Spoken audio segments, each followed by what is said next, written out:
Hey everybody, my name is John Lasker. I'm a board member of the NBCA, the National Blood Clot Alliance, also a senior vice president over at ESPN, and a blood clot survivor and pulmonary embolism survivor. I'm here with the young and handsome and well accomplished Julian Ashby. Julian, thanks for hanging with me. Welcome to Absolutely. the chat.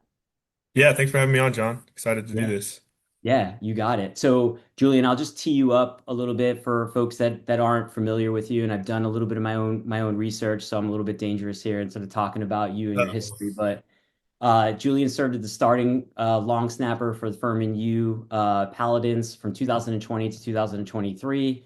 As a senior in 2023, where they had a 10-3 record, Julian helped the team win the SoCon championship and made an appearance in the FCES. You were an All-American as well, right? As a member of that team.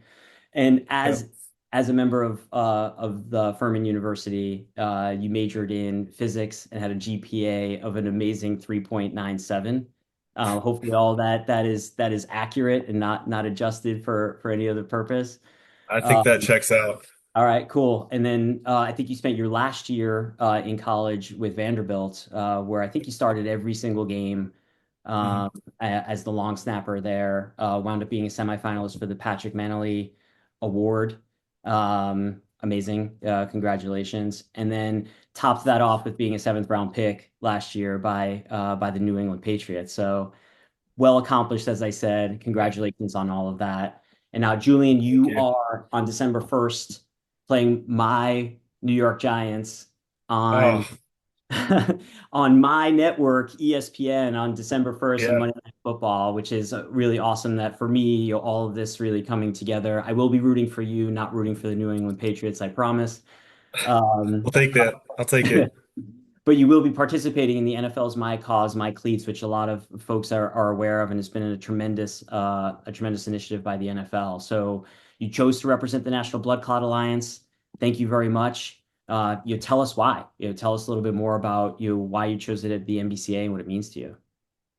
Yeah, I mean, I think it's really cool, first of all, that the NFL has this initiative and allows us to kind of take some time out of the season and recognize organizations that are doing important work off the field. And this was actually probably back in April or May, I guess, shortly after I got drafted, that I kind of got a message from a friend of Terry Stanfield's, Mrs. Tomberlin, and she kind of texted me and said, "Hey, I know going forward, the NFL does this thing every year where you get a chance to kind of take an advocacy stance, and it'd be really special, I think, to a family that." Me and the Tomberlins both know in the Stanfields, if I took that opportunity to kind of recognize National Blood Clot Alliance and do that as a way to honor Bryce Stanfield, who was a teammate of mine at Furman. And so when the time came in probably October or September that we got some more information about my Cause My Cleats, I was able to reconnect with the Stanfields and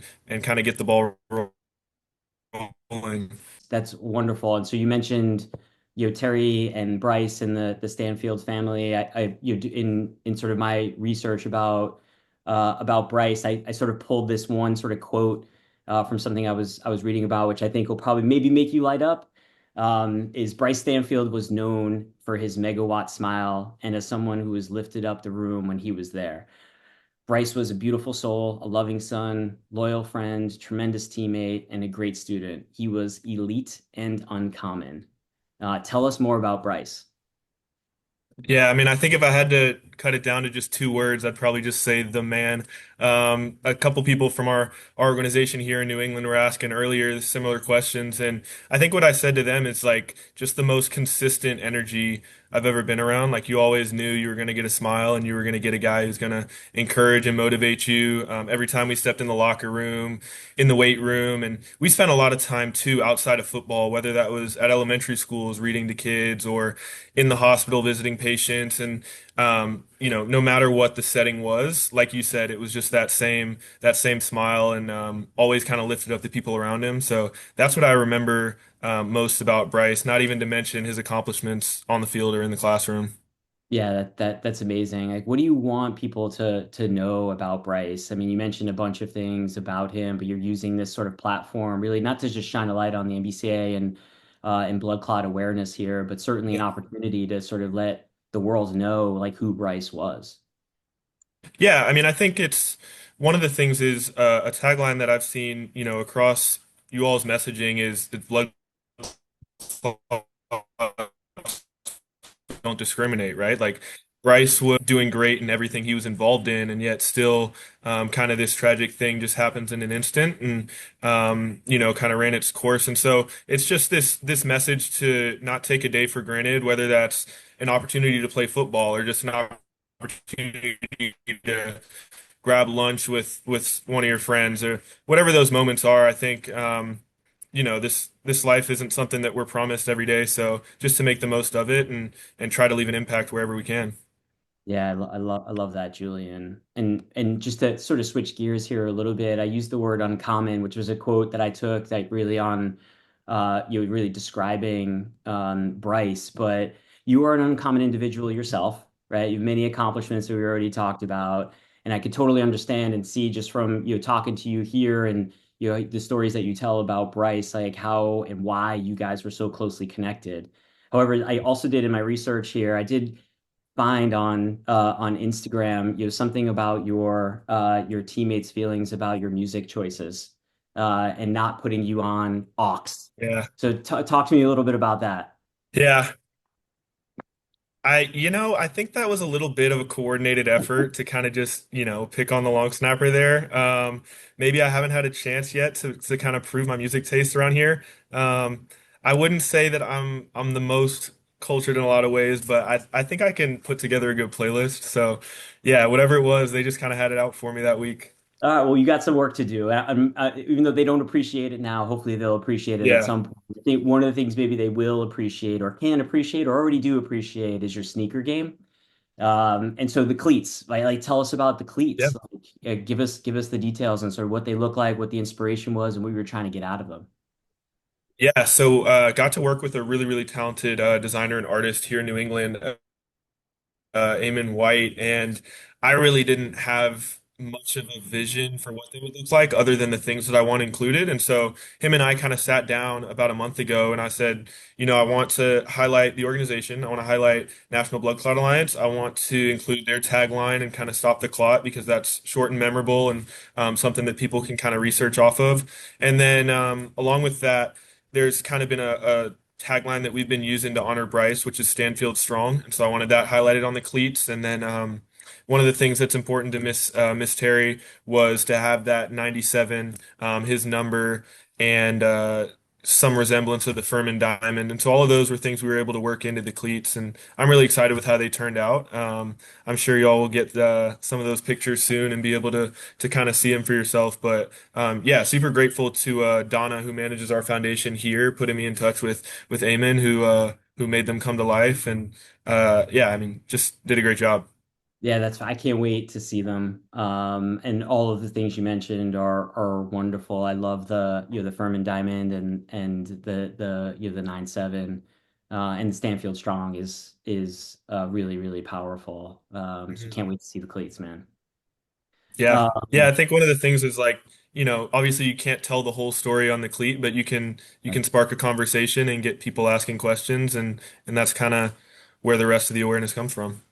Yeah, I mean, so what do you think about that? Like, what would you want the public really to learn, right? So somebody that sees the cleats asks the question, you're doing the work now, like folks are asking you, it sounds like without the cleats on, right? Tell me more about NBCA, tell me more about blood clots, tell me more about Bryce's story. What do you want people to walk away with here? Yeah, I mean, I think like we said, it can happen to anybody. And when I was in college, we did a really good job, or our athletic training staff did a good job of educating us about things like heat exhaustion and heat stroke. And there were certain conditions that were talked about and that were mandatory in our kind of briefings before the season and things like that. And I don't remember blood clots ever being one of them, but there are some pretty simple indicators um, that you can remember and take note of just to be aware. Because it really is more common than people think. And I think that's what's most important.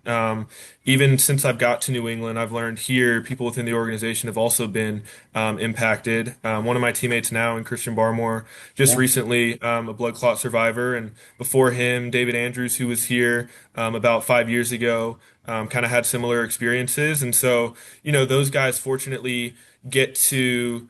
Um, they're fortunate enough to be able to tell those stories now on the backside of it and to raise awareness. But unfortunately, Bryce isn't able to kind of tell those stories, and so I think it's a responsibility of mine to be able to raise awareness on his behalf and to kind of carry on his legacy. Yeah, I really appreciate that. Like the NBCA is made up of blood clot survivors, like the folks that are sort of pushing, this narrative, and running the organization have all sort of directly experienced it. Some of us, I've been directly impacted by it. Some of us, indirectly, just 1 degree removed. So, folks like Yeah. yourself that, had people close to you, get impacted by blood clots and get taken away way too soon. Like this is what we need. We need folks like you that are inspired by Bryce and his amazing, personality and impact, and the tragic, sort of story of him, and making sure it doesn't happen to, to folks, anybody, and particularly people like him. You mentioned Mhm. the other athletes, like the folks that are really close to you, like on the field right now that you were just practicing with, right? Like at the Yeah. proximity of this impacting folks and impacting athletes is pretty wild, right? And we've seen, Mhm. just to mention a few others, Damian Lillard, right? Zach Wheeler, right? Was top of his game pitching this year and got taken off the field, right? For a blood clot. Olympians like, Katie Hoff and Ryan Krauser. So it is everywhere.